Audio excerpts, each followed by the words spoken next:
Can Americans speak out on Palestine without paying a price? Welcome to Connections, the Arab Studies Institute interview program. I'm Mouin Rabbani, and for this episode, we're delighted to be speaking with Lara Friedman, president of the Foundation for Middle East Peace. Lara Friedman, it's a real pleasure to welcome you to Connections. Thank you for having me. It's great being here. Um, I'd like to start by asking you to give a sense of debate and discussion about Palestine, Israel, prior to 7 October. Was it an issue that generated much heat in Washington's corridors of power or in the United States more broadly? Were pro-Israel groups actively engaged in silencing criticism of Israel and its policies before the attacks of October 7th? Sure, that's actually a really good place to start this conversation because I think there's a lot of focus on after October 7th. I think it's important to understand that the environment around activism, pro-Palestine activism, Palestine rights activism, Palestine solidarity activism and speech was already pretty fraught before October 7th. And this is something that has been escalating, shall we say, in the past decade and certainly in the past few years.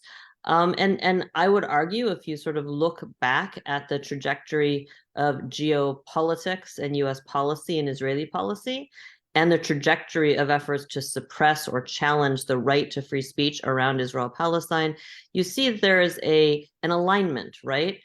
That as it has become more and more difficult to explain away or to contextualize or defend US policy on Israel-Palestine and Israeli policy as the era of the two-state solution and peace process, this paradigm that everyone thought was going to be so hopeful, as that has lost credibility. And it's been harder and harder to say, well, don't worry about what's happening on the ground. We have this peace process, which is going to fix everything.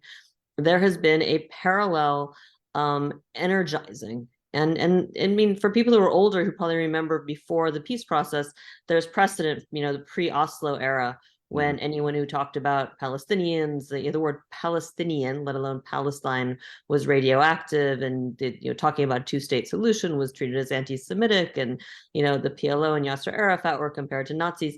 There's a precedent for this kind of environment. But before October 7th, what we've seen for the past few years is a constant escalation in the pressure. And did this begin to escalate notably after leading human rights organizations such as Human Rights Watch, Al-Haq, Amnesty International, the Israeli human rights organization B'Tselem began publishing reports documenting Israel as an apartheid state? Was that a turning point also here? So I don't think that was a turning point. I think that certainly lent more energy to it. I think the real turning point in the organizing around trying to suppress criticism of Israel and free speech on campuses and protests, the turning point really is the rise of the BDS movement, and perhaps even more so the rise of the differentiation policy of Europe, when we had, again, as the peace process era lost all credibility, you had back in 2016, 2017, you had for the first time Europe start to say, okay, we're now going to talk about making a distinction between Israel and settlements, right? Say that this was pursuant to United Nations Security Council Resolution 2334 of I believe it was 2016, that obliged UN member states to differentiate in their dealings between Israel and occupied territories beyond its recognized. I mean, it's pursuant to that, but it's also, I mean, as I've argued previously, it's always been international law. This should have always been the policy of Europe or anybody else who claims that international law matters. The point is that as long as there was a peace process under which to take cover, I think a lot of governments said, well, we're not going to waste political capital trying to be too tough on Israeli settlements. As that political cover sort of eroded or disappeared completely, the emperor has no clothes, you saw this energy around distinguishing between Israel and settlements. And the Israeli government clearly recognized an opportunity there to leverage what it had built over the path of the previous 10 years or so, which was an almost wall-to-wall consensus among supporters of Israel and Jewish Americans and others, which said BDS is anti-Semitic, right? And they said, well, if BDS is anti-Semitic, now we'll call boycotting settlements anti-Semitic, we'll call any distinction between Israel and settlements anti-Semitic, and we can shut this all down. Right. And that really is the start of the era of the anti-BDS laws, which are efforts in states to find a way around the First Amendment, to find some way to crack down on and punish and disincentivize boycotts as a Number tool of them were passed. Yeah, they were. They've been passed in more than 30 states. Mhm. And to be clear, these are not laws that say you can't boycott Israel or you can't boycott settlements. They say that if you boycott Israel and settlements, you, for instance, cannot have state contracts and you cannot have state investment. So it's a way of kind of getting around the natural free speech piece of it. But then in parallel to that, we saw the rise of a very, I would argue, politicized definition of anti-Semitism. This is the International Holocaust Remembrance Alliance definition, which has been weaponized, really turned into a weapon against, again, this is all before October 7th, turn into a weapon to say that almost any meaningful criticism or activism targeting Israel and its policies is anti-Semitic. In other words, motivated by Jew hatred and not by opposition to specific Israeli policies. And reframing the whole idea of Jewish identity to be framed in terms of Zionism. So that criticism of Zionism then becomes effectively a hate crime, because if you say Zionism is an intrinsic part of Jewish identity, you're now attacking a core identity issue, and that becomes, something you can fight under hate crimes law. Again, that's all before October 7th. Right. So if we then look at October 7th, what changed on and after that date? What changed in the aftermath of the October 7th attacks in Israel? Was it a change of degree or a more fundamental shift that you've observed? I mean, I don't have empirical data. I would argue that there has certainly been, I'm trying to think how to say this in the most rigorously accurate way, since I don't have empirical data. I would argue that before October 7th, there was still some space in the United States to push back and say, you have to distinguish between criticism of Israel and anti-Semitism. You cannot simply conflate the two and say that both of them are the same and they're both anti-Semitic and hate crime and all of that. I think after October 7th, so far, there's been an incredibly effective effort to say you cannot distinguish. So that if you have, kids who are, protesting for Palestinian rights, and a group of Jewish students says, this causes me fear, it makes me afraid to be on campus, the answer is that has to be anti-Semitism. Because the very existence of Palestinian nationalism makes you uncomfortable about something that you're defining as a core part of your Jewish identity. This is not politics, this is anti-Semitism. Right. It's the reframing of the river to the sea, which, let's be clear, people have got screenshots of the ADL's website from a year ago when they did not call it an anti-Semitic chant, to today, where essentially, clearly, yeah, we've completely changed the framing, and it's simply anti-Semitism and has to be quashed. So, moving forward, as the scale of Israel's bombing of the Gaza Strip became clear, growing numbers of Americans began to speak out against it, and ceasefire emerged as a main demand. Would it be fair to say that those calling for a ceasefire are being denounced as taking a pro-Palestinian, if not pro-Hamas position? And again, referencing what you just said about the total conflation between not just anti-Semitism and anti-Zionism, but anti-Semitism with any criticism or even reservations about Israeli policy. I mean, it's not only fair to say it, you can just quote people directly. I mean, AIPAC has been tweeting about this, essentially saying that if you're calling for ceasefire, you're standing with Hamas rapists. If you're calling, I mean, this is from very early on. Even just the idea of trying to ramp down hostilities has been framed as a pro-Hamas position, which, by the way, goes very far into the framing, which says that all Palestinians on the ground are Hamas. So, even if you're talking about saving babies, that's a pro-Hamas position. Yeah. And again, during the past week, we've seen Congresswoman Rashida Tlaib censored by her peers, Students for Justice in Palestine and Jewish Voice for Peace banned by Columbia University, and if I'm not mistaken, Brandeis University as well, and cases of people losing or being forced out of their jobs. What consequences have people calling for an end to this war been facing? Are these developments representative of the general climate in the United States since October 7th? I think it remains to be seen how widespread this is. I mean, those of us who follow it closely are obviously paying close attention to, to the cases. Are these the canaries in a coal mine? Are these just the ones that we're hearing about? Or are these more isolated? It certainly does feel like we are in a period of an escalating new McCarthyism. When you see things like the letter that's been signed by, I think, most major law firms in the United States, basically making clear that they will be looking at law students' social media posts and seeing what their views are on Palestine and Israel in making their employment decisions, in effect suggesting, and maybe even saying explicitly, that if you're taking the wrong positions, that means you're an anti-Semite and we don't want you working for us.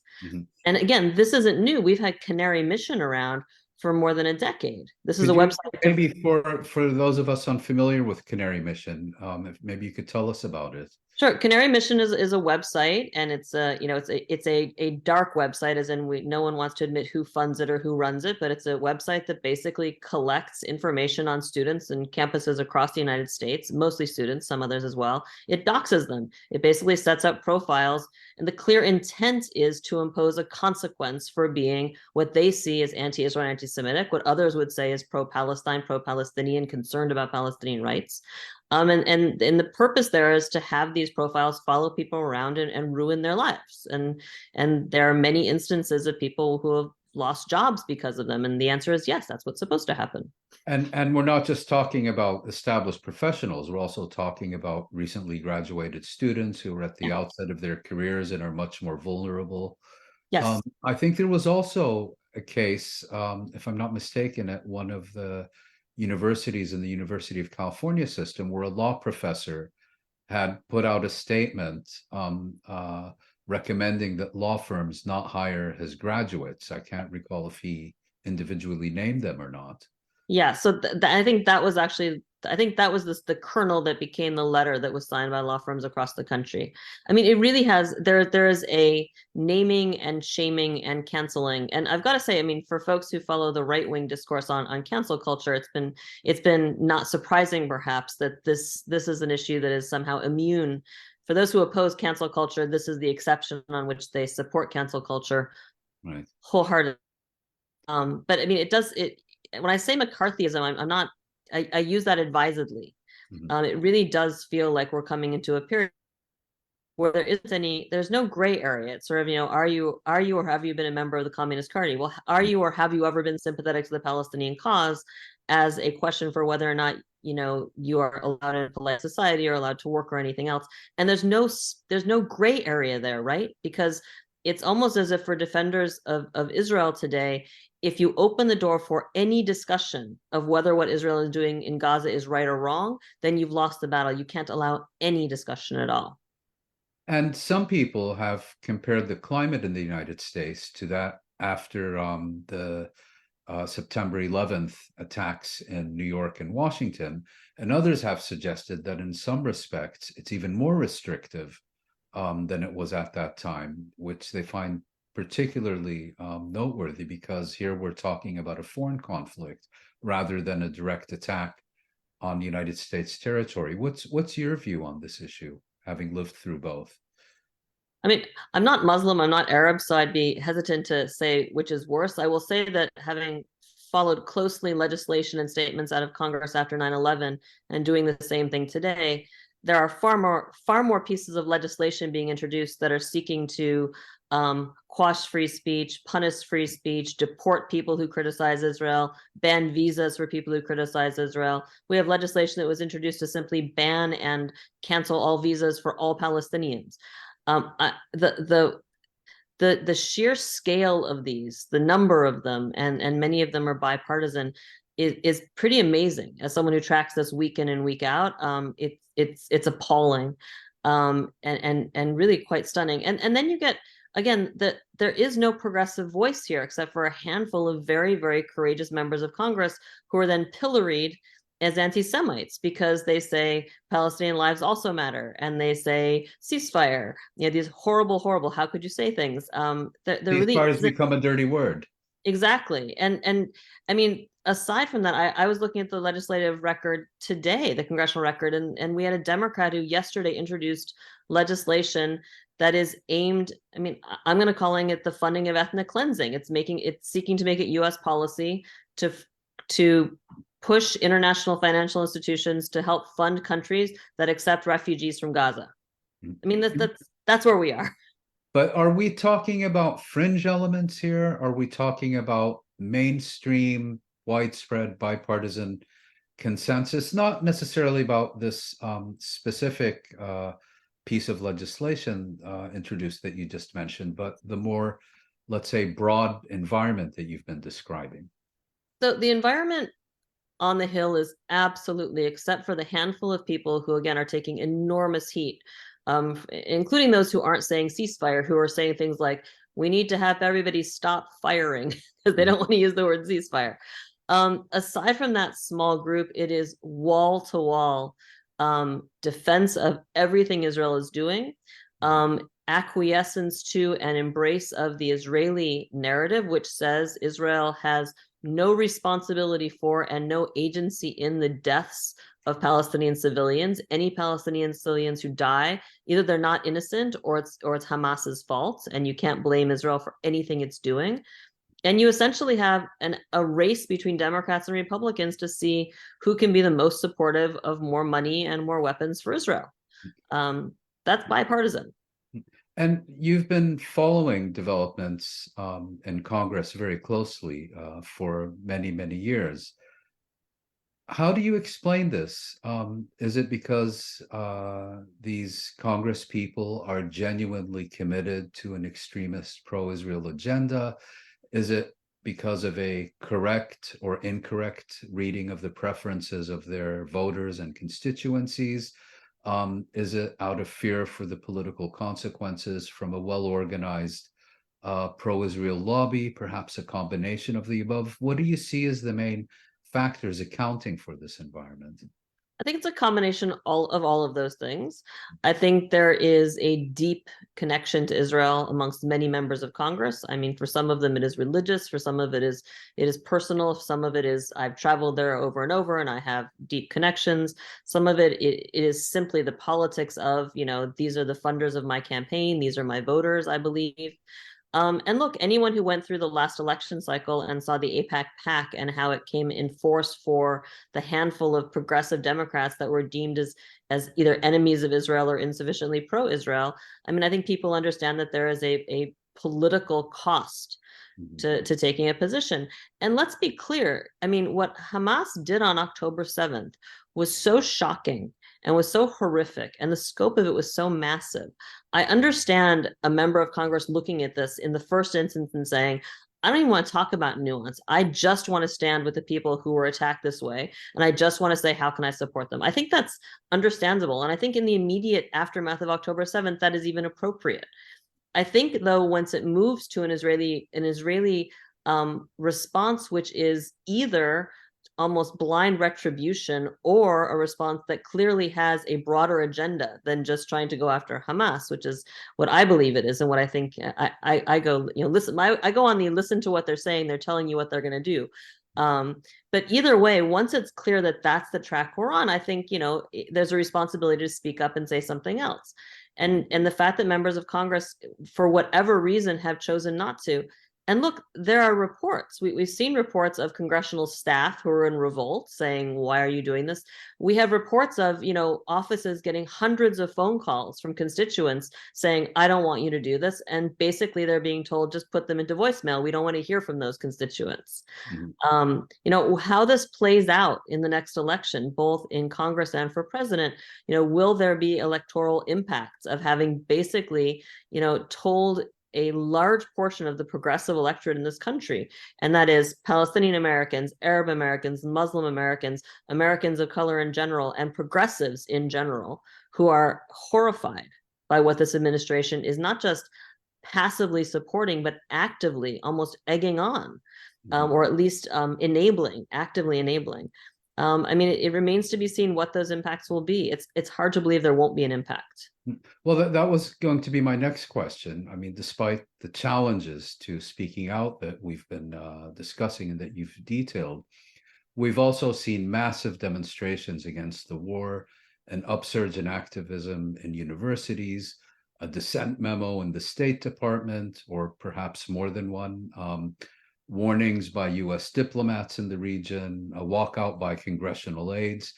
Do you consider these developments significant? And if I could press you a bit further on the final part of your previous response, do you expect these forms of activism to have an impact on US policy? Both excellent questions. I'm not really big on the crystal ball questions. I mean, I'm going to say I think they're significant societally. I mean, I think they're hugely important in sending us a message about how Americans really feel. As a Jewish American, I think they're hugely important for sending a message that, the organized legacy Jewish organizations with their wall-to-wall support for Israel bombing Gaza to rubble, that is not the position that is supported by many, many Jewish Americans. And in an era of actual rising, surging anti-Semitism, I think the fact that that message is being, I think, heard loud and clear at the grassroots, I think that does more for fighting anti-Semitism than anything else that's happening.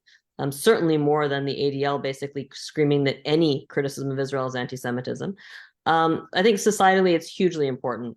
In terms of whether or not it actually changes policies of universities, we'll see. We'll see. I mean, there was a great letter that came out from, I think, Harvard professors yesterday. I think, one of the reasons that McCarthyism succeeded is that people let it succeed. And I don't know if people have that in mind, but, if enough people are willing to stand up and say, I will not say that my friend is a communist, and if you're going to call out communists, we're all going to stand together, you're going to have to fire everybody here. I do think that can make a difference in the policies. And I think for folks who want to shut down criticism of Israel, that's pretty terrifying. That may be one of the reasons why you have the remarkable display you have in Washington today, where you have, in theory, liberal progressive Democrats standing side by side with people like Reverend James Hagee, who is a far-right messianic crazy, if you will, yes, who has been noted for his anti-Semitic views. He certainly did seem to connect the rise of Hitler with God's will in creating the state of Israel, which Right. I would call anti-Semitic, but that's just me. In terms of whether or not it changes government policy, I mean, look, so far the Biden administration seems pretty uninterested in what the grassroots thinks, and I don't know what shifts that for them. They've seen the same polls that we've all seen, which suggests that they may have a hard time winning Michigan. I suspect that their argument would be, or the argument of their political analysts would be, look, we think that progressives will still vote for us if it's a choice between us and Trump. I'm not sure they're right. I think they've always taken the progressive side of the Democratic Party for granted, and people may just stay home. Yeah, their argument may be people won't dare stay home if the alternative is Trump. I don't know. I'm not Palestinian. If I'm Palestinian American, I've spent the past 5 weeks watching my family members massacred with American weapons, and my president basically defending it. I'm not sure if I don't just stay home. But that also has implications further down the ticket. Does the grassroots punish members of Congress who voted wrong on this, or who they feel voted wrong on this? The flip side, I think, though, for the Biden administration is they know that if they move an inch towards being more sympathetic to Palestinians, or an inch towards being more critical of Israel, that the Republicans are ready to jump on them and accuse them of betraying Israel, of being pro-Hamas, whatever. We're already that may well be their bigger fear. And we're already seeing that. We saw this with the 14 billion aid package that the Biden administration sent to Congress, which is more aid for Israel to continue bombing Gaza. That included a very small amount of money in it for humanitarian aid for Gaza, which most people who deal with the Palestinian side, including Palestinians, looked at and said, this is ridiculous. You're offering us pennies so that we can have food and water while you give them millions to bomb us. Do you see the contradiction? But regardless, Republicans in both the House and Senate immediately jumped on that paltry amount of CYA humanitarian aid and said, you're trying to support Hamas, we won't let you do it. So, well, on that point, I'd like to ask you about what appear to be two significant developments. First of all, the increasingly less, if I can put it that way, solid bipartisan support for Israel in Congress. I think there has been a faction in the Republican Party and a faction in the Israeli leadership that has assiduously worked in recent years to make Israel a partisan issue in US politics rather than a bipartisan one, which has been its traditional strength. Secondly, you referenced opposition to Israeli policies within the American Jewish community. And as this has become increasingly vocal and visible, one of the main pretexts or rationales that have been used by American politicians to support Israel, which is that they're standing with their Jewish constituents and their Jewish voters, kind of loses its justifications. Do you see that over the longer term, these two processes could have significant implications for U.S. policy? Look, I don't want to poo-poo something that is a hopeful sign. I think it's possible. We're certainly not seeing it yet. As far as the partisan nature of support for Israel, I think there's an intellectually interesting path to go down there in terms of understanding the Republicans and the relationship with the far right in Israel. The reality is, though, is that the mainstream of the Democratic Party's reaction to that has been, no, we are going to stand right there with Republicans. And in fact, we'll find we're more reliable. Yeah, we'll find ways to be even more pro-Israel than you if we can. And we will contest who's more pro-Israel at every turn. And that is included. And we've seen this when it comes to things like Rashida Tlaib and Ilhan Omar, a readiness to absolutely, pull the rug out from under their own members of Congress and just, defame them. I sometimes point out when people don't remember the resolution that was passed that removed Ilhan Omar from the House Foreign Affairs Committee, I believe. I think that was it. All the whereas clauses were quoting Democrats. It was a very cleverly written resolution. It was, 10, 20 whereas clauses, which quoted Democrats criticizing her for being an anti-Semite. And then, therefore, we resolved, making it really hard for Democrats to oppose it. And if I'm not mistaken, the censure motion against Rashida Tlaib was introduced by Marjorie Taylor Greene, one of the most extreme members of Congress, a Republican, and supported by, I think, around two Democrats. There were multiple censure motions. The one that was actually passed was not Marjorie Taylor Greene. It's a different one. Hers was special fund because it accused her of starting an insurrection in the Capitol. So, but regardless, on that one, you have the core group, which is known as the Squad or Squad Adjacent, which is the Progressive Democrats. Progressive Democrats, who, by the way, are once again very much in the sights of the AIPAC's PAC for this year, and we'll see how many of them survive. You put millions and millions into primaries, it has an impact. That's what we saw last time around to try to take these people out. So, I am not super sanguine that the sort of partisan piece of it plays towards to Palestinians becoming stronger. As far as the Jewish American perspective on this, I think I honestly don't know how this plays out. I am someone who's constantly looking at how the issue of Israel-Palestine is playing in Jewish politics. And what I see is, the major Jewish legacy organizations, which are still treated by the Biden administration and others as the spokespeople for the Jewish American community, they basically have decided if you're not where we are on Israel, you're not really Jewish. You're an anti-Semitic Jew. You're an anti-Semitic Jew. You're a Jew in name only. You're an un-Jew. You're a capo. We have all of that. And that's with Democrats in charge. When we had Trump in charge, then it was you're a capo and all that.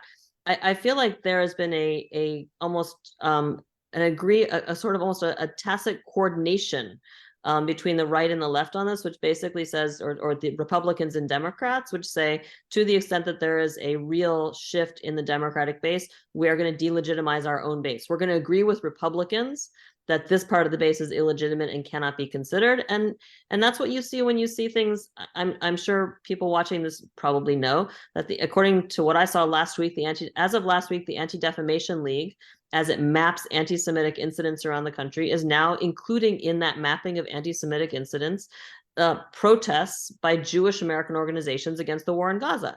They're framing those as ipso facto anti-Semitic incidents.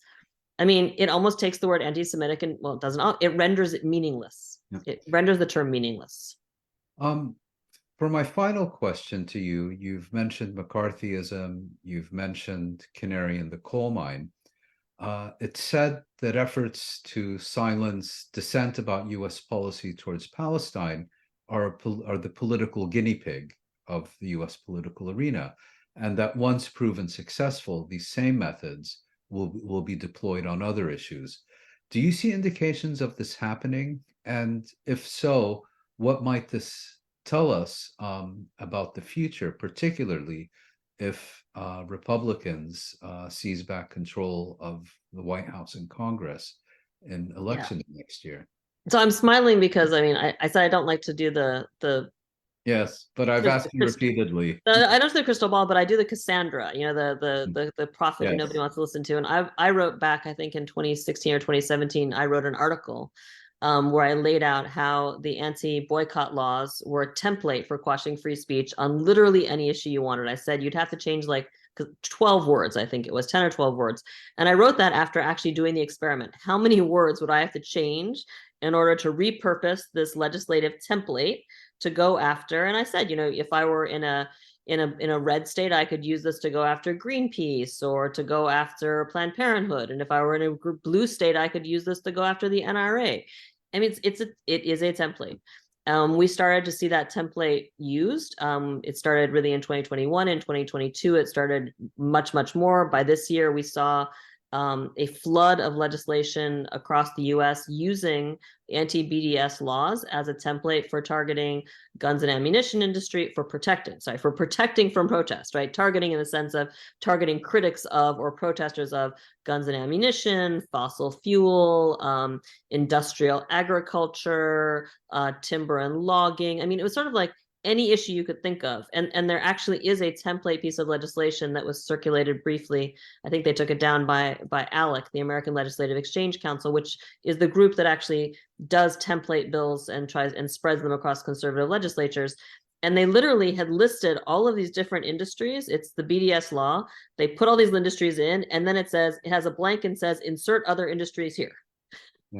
So we're talking at the state and local level. This is at the state level. So I mean, it's not a hypothetical thing, right? That this could happen. It's already happening. It's already happening.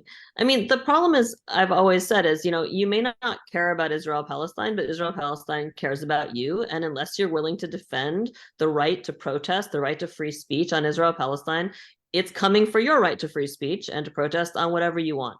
And the best example I can give of what that looks like in practice, and, you know, sometimes I joke people don't realize that, you know, this has already happened to them, they just don't realize it yet, is with the BDS legislation, which has been challenged in court repeatedly. And there's a case in Arkansas which went to the 8th Circuit, and the 8th Circuit basically ruled, ultimately there's an en banc decision, they ruled against it, it went to the Supreme Court declined to hear it.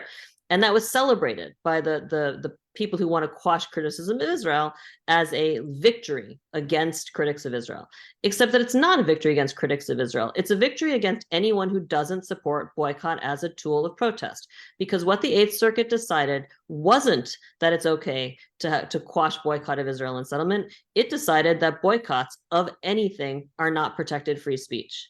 So for the states that are covered by the 8th Circuit, if you're boycotting something, and someone says, we don't want you to be allowed to boycott this for whatever reason, you can't say, but this is settled US law. We had the Claiborne blah, blah, blah decision in the Supreme Court. Everyone knows that boycotting is protected free speech. Well, because of the anti-BDS law, the 8th Circuit has found that you have a free speech protected right, First Amendment right, to call for a boycott, to talk about a boycott, to put up signs for boycotts. But the actual act of boycotting, they said, is not protected free speech. That's commercial behavior, and that's not protected. So while everybody was saying, you know what, Israel-Palestine, not really interesting to me, the implications of not defending the right to protest on Israel-Palestine in the 8th Circuit affect every issue that anyone might want to boycott from here on out. Lara Friedman, it's been a fascinating discussion. Thank you very much for sharing your expertise and insights with Connections. Thanks for having me.